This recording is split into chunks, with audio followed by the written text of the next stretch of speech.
Halo kawan, kembali lagi bersama Kak Erni di segmen Skrim, Sejarah dan Kriminal. Pernah nggak sih kalian membayangkan sebuah kota metropolitan yang dibangun dari uang perjudian dan lokalisasi? Nah, hari ini kita akan membedah sosok yang paling kontroversial dalam sejarah tata kota Indonesia, Ali Sadikin, Gubernur DKI Jakarta yang melegalisasi perjudian dan prostitusi di tengah badai kritik dari ulama, militer, hingga mahasiswa. Tapi tunggu dulu, sebelum kalian langsung menghakimi, kita perlu tanya dulu nih, apakah tindakannya itu murni korupsi moral atau justru sebuah kalkulasi dingin yang brilian demi menyelamatkan Jakarta dari kehancuran?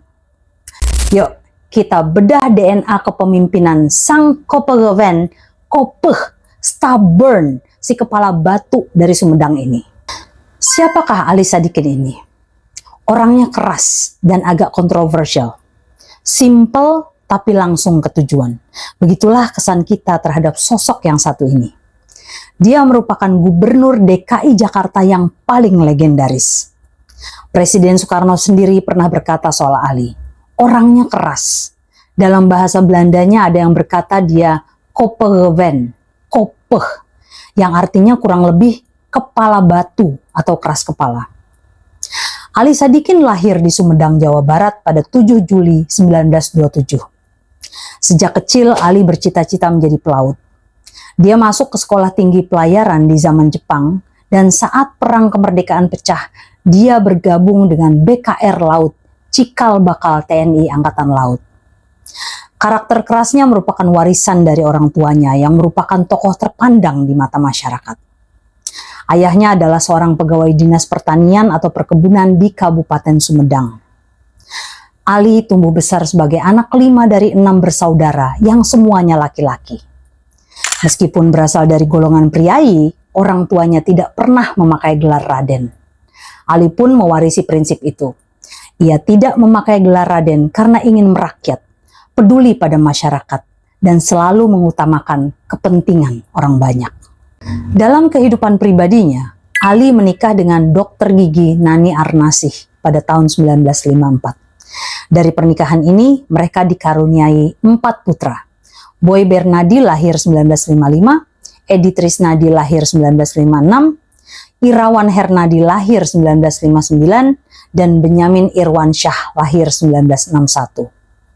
Setelah Ibu Nani wafat pada 1986 setelah perawatan di rumah sakit, setahun kemudian Ali menikah lagi dengan Linda Mangan pada tahun 1987 dan dikaruniai seorang putra bernama Yasser Umarsyah. Karir militernya pun sangat gemilang. Dia pernah dikirim ke Tegal untuk membentuk pangkalan angkatan laut dan korps marinir. Selain bertempur melawan agresi Belanda 1 dan 2, dia juga turut menumpas pemberontakan Permesta di Sulawesi Utara. Menurut cerita, dia dikenal sangat gagah berani. Dia maju ke garis depan, berlari sambil memberondongkan senapan mesin. Karena keberaniannya yang nekat ini, teman-temannya menjuluki gayanya sebagai gaya Hollywood. Sebelum diberi tugas khusus oleh Soekarno untuk memimpin ibu kota, Ali Sadikin menjabat sebagai Menteri Perhubungan Laut sekaligus Menteri Koordinator Urusan-Urusan Maritim pada periode 1963-1966. Salah satu momen penting dalam karirnya adalah saat dia dikirim Soekarno bersama Marta Dinata untuk meminta bantuan persenjataan kepada 2 negara superpower saat itu, Amerika Serikat dan Uni Soviet. Hasilnya, Amerika Serikat menolak, tapi Uni Soviet menyanggupi dengan mengirimkan selusin kapal selam, kapal perusak, kapal roket, serta kapal penjelajah. Ali dilantik sebagai Gubernur DKI Jakarta pertama kali oleh Presiden Soekarno pada tanggal 28 April 1966 di Istana Merdeka. Pemilihan Ali didasari pada pertimbangan karakternya yang keras serta situasi kemelut politik tahun 1965. Soekarno merasa gubernur sebelumnya, Sumarno, tidak dapat fokus 100% mengurus Jakarta karena merangkap jabatan sebagai Menteri Dalam Negeri. Menurut Soekarno, pemimpin ibu kota yang ideal harus memahami pelaksanaan pemerintahan atau Bestuursvoering yang artinya manajemen, sekaligus bersikap keras menghadapi persoalan. Saat Ali menjabat, kondisi Jakarta sedang berada di ujung jurang akibat faktor internal dan eksternal. Inflasi mencapai 600% dan jumlah penganggur membanjir. Anggaran daerah sangat minim, hanya 66 juta rupiah untuk mengelola kota berpenduduk 4,6 juta jiwa. Birokrasi lumpuh total akibat masalah dualisme pemerintahan di mana posisi pejabat tidak jelas dan sebagian pegawai daerah berstatus sebagai pegawai pemerintah pusat. Kriminalitas merajalela dan saling curiga antar lapisan masyarakat masih terasa pasca tragedi 30 September 1965 dan kurangnya tanggung jawab masyarakat dalam pemeliharaan dan pengembangan kota. Ali langsung bergerak cepat dengan membenahi status pegawai sebagai prioritas utama. Dia menghapus doktrin pemerintahan era kolonial yang memisahkan dua perangkat daerah secara struktural sehingga sering berjalan masing-masing. Dengan sikap keras, dia mendisiplinkan sedikitnya 30.000 pegawai kota praja. Sejak awal Ali tidak hanya duduk di kantor, dia secara intensif keluyuran menjelajahi jalanan dan gang-gang kumuh untuk mendatangi pedagang kaki lima, pengemis, hingga penghuni gubuk liar. Bahkan dia tak segan turun langsung dalam operasi penggerebekan pencopet di terminal bis. Saya suruh mereka berbaris, tampar beberapa muka, lalu kami bertemu di balai kota, kata Ali. Tindakan konkret dan tegas inilah yang secara signifikan menurunkan tingkat kriminalitas, sehingga simpati publik untuk Bang Ali mulai meluas. Ketika memimpin Jakarta, Ali Sadikin membuat gebrakan yang sangat berani dan bertahan pada prinsipnya meski menuai kontroversi besar, melegalisasikan perjudian, bar, klub malam, dan panti pijat. Langkah ini bukan tanpa alasan. Tujuannya murni untuk mengisi pundi-pundi anggaran daerah yang saat itu sangat minim. Bagi Ali, yang terpenting adalah tersedianya dana untuk memuluskan jalan-jalan di seluruh Jakarta, membangun fasilitas sekolah, dan menjadikan Jakarta sebagai ibu kota yang modern. Pada tahun 1967, Ali menyelenggarakan Lotre Totalisator atau Loto. Hasil dari loto maupun pajak dari izin perjudian merupakan penerimaan daerah yang sah karena penyelenggaraannya berdasarkan peraturan resmi. Penerimaan khusus ini tidak digunakan untuk biaya rutin, melainkan dialokasikan khusus untuk pembangunan gedung-gedung sekolah dasar yang saat itu sangat kurang, perbaikan jalan, serta pembangunan fasilitas kebudayaan. Ali juga mengizinkan dibukanya klub-klub internasional yang melambangkan hiburan modern, seperti Copacabana, Galaxy, LCC, Blow Up di Hotel Indonesia, Mini Disco di Jalan Juanda, hingga Tanamur yang tetap aktif hingga tahun 2000-an. Namun, dia juga tegas menutup tempat judi seperti Planet Senen pada tahun 1970 setelah serangkaian kebakaran. Kalkulasinya sangat dingin dan realistis. Ketika pemimpin agama mendesaknya menutup judi dan menyarankan pengalihan ke sumber zakat, Ali tegas menolak. Dia membeberkan fakta bahwa penerimaan zakat saat itu hanya menyentuh angka 75 juta rupiah per tahun. Sedangkan melalui judi, Jakarta dengan mudah meraup 5 miliar rupiah per tahun. Baginya tidak mungkin membangun Jakarta hanya mengandalkan zakat. Untuk menghindari penyimpangan dan korupsi, Ali melakukan pengawasan ketat. Yang pertama, melalui SK Gubernur KDKI Jakarta nomor 805-A-K-BKD-1967, dia membentuk tim khusus pengamanan dan pengawasan kebijaksanaan gubernur. Tim ini terdiri dari unsur pemerintah daerah dan ABRI untuk menertibkan perjudian ilegal dan mengawasi yang legal. Yang kedua, seluruh penerimaan dari pajak judi dimasukkan dalam kelompok penerimaan khusus dalam APBD secara transparan. Dengan begitu, anggota DPRD bisa mengontrol secara langsung kemana setiap sen dana tersebut dipergunakan. Gagasan untuk mendirikan sebuah kawasan lokalisasi di Jakarta muncul karena masalah perkotaan yang sangat pelik di era Ali Sadikin, yaitu maraknya praktik prostitusi liar yang tidak terkendali. Sebelum lokalisasi resmi dibuka, pada tahun 1969 tercatat ada 1.668 PSK dan 348 orang mucikari atau germo yang tersebar di berbagai sudut kota. Terinspirasi dari keteraturan sistem di Bangkok, Ali memutuskan untuk melokalisasi mereka di Kramat Tunggak, Jakarta Utara. Kebijakan ini diperkuat melalui serangkaian payung hukum. Yang pertama, SK Gubernur KDKI nomor CA.1-54-1972. Yang kedua adalah SK Wali Kota Jakarta Utara nomor 64-SKPTS-JU-1972.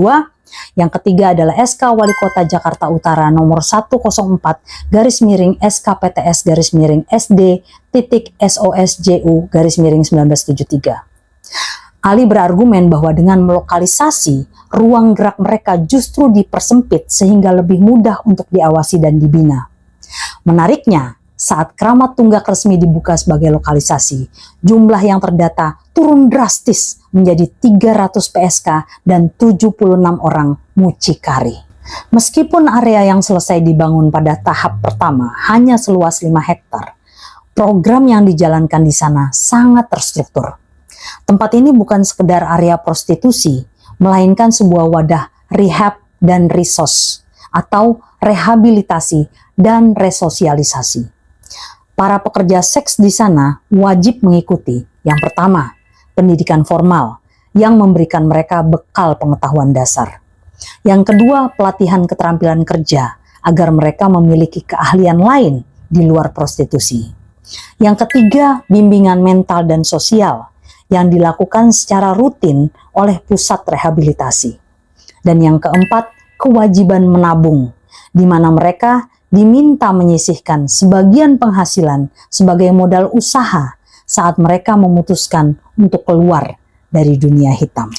Ali Sadikin terus melakukan perubahan radikal untuk memoles Jakarta dengan kreativitas tinggi dan sikap tegas sesuai dengan outline plan dan master plan pembangunan Jakarta. Berikut adalah deretan kebijakan penataan sosial dan fisik yang dia jalankan. Yang pertama, diberlakukannya Jakarta sebagai kota tertutup dan dilakukannya penertiban penduduk. Melalui SK Gubernur nomor 1B.3-1-27-1970, Ali menetapkan Jakarta sebagai kota tertutup. Warga wajib membawa KTP untuk membuktikan status penduduk tetap. Dan razia rutin dilakukan terhadap imigran ilegal untuk dikembalikan ke daerah asal. Yang kedua, diselenggarakannya program keluarga berencana atau KB. Ali menggalakkan program ini secara masif untuk meminimalisir ledakan pertumbuhan penduduk di ibu kota.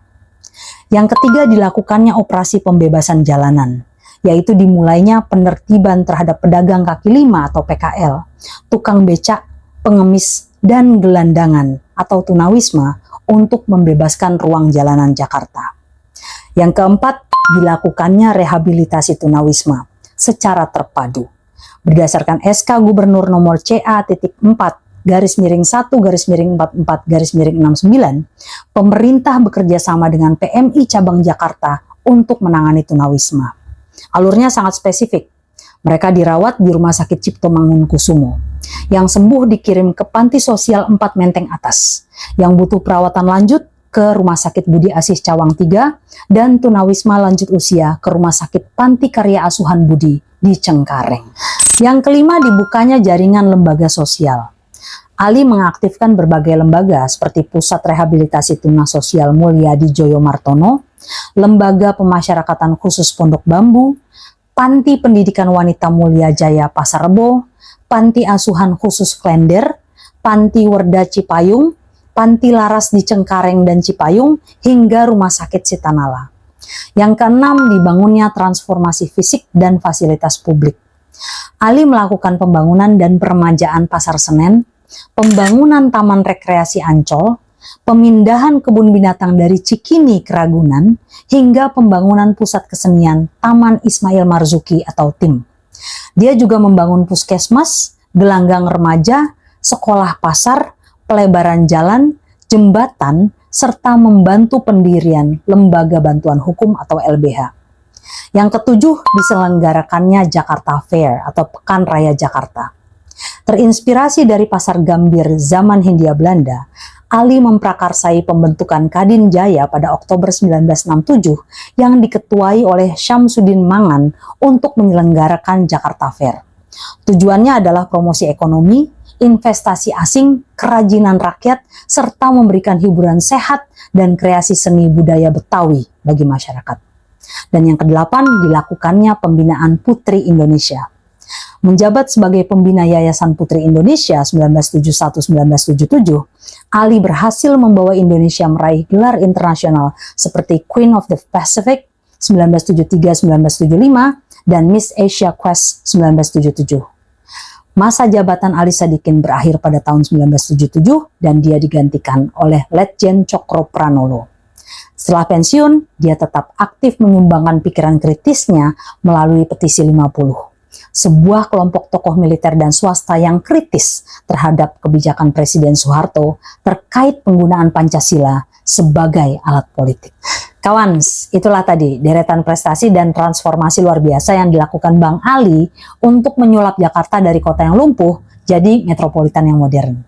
Semua kelihatannya sukses tuh di atas kertas. Sekolah terbangun, jalanan mulus, ekonomi berputar kencang. Tapi apakah semua kemegahan ini benar-benar tanpa celah? Nah, ternyata di balik angka-angka rupiah yang fantastis dari meja judi dan lokalisasi, ada nih badai besar yang mulai mengintai. Badai kritik dari para ulama yang merasa moralitas bangsa ini sedang digadaikan. Sampai militer dan mahasiswa yang mulai gerah dengan dekadensi moral di ibu kota. Benar gak ya judi legal itu bisa memberantas judi gelap? Atau justru malah menyuburkannya? Dan benar nggak ya pembangunan fisik ini sebanding dengan risiko sosial yang harus dibayar mahal oleh generasi mendatang? Nah, jawaban dari semua drama dan kritik tajam ini serta bedah analisis teoretisnya itu akan kita bahas tuh di part 2. Jadi jangan sampai kelewatan ya. Kalau kalian merasa segmen Skrim ini bermanfaat, jangan lupa klik tombol like, subscribe, dan nyalakan lonceng notifikasinya supaya nggak ketinggalan kelanjutan kisahnya. Jangan lupa juga untuk follow akun Kak Erni di TikTok, Instagram, dan Threads @ernikriminologi untuk konten edukatif lainnya. Punya pendapat atau perspektif sejarah sendiri terkait kebijakan Bang Ali ini? Atau mau mencoba melempar usulan teori yang bisa digunakan untuk memandang situasi ini? Yuk, kita diskusi sehat di kolom komentar di bawah. Sampai jumpa di episode selanjutnya. Tetap kritis, tetap berempati, dan jangan pernah berhenti belajar. Semangat akademis!